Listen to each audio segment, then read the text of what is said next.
narcissism, selfishness, greed, a lot of these things that we have come to know as practically cardinal sins.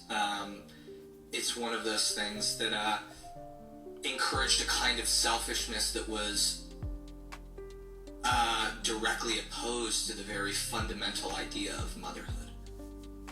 And as I grew older, amazing. In my case, the court had to step in and rend my brother and I towards our father, who's an incredible guy. But that selfishness is something that the legal system also observed and said that she was unfit.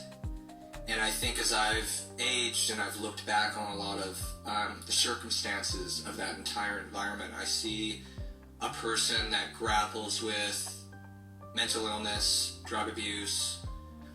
Definitely she's struggling with mental illness, that's for sure. But primarily narcissism. A wicked.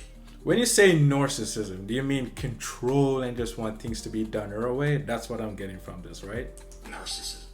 The inability to perceive anything outside your own perspective would probably be. Bombshell. So she's trying to live through her sons. She's trying to live through them.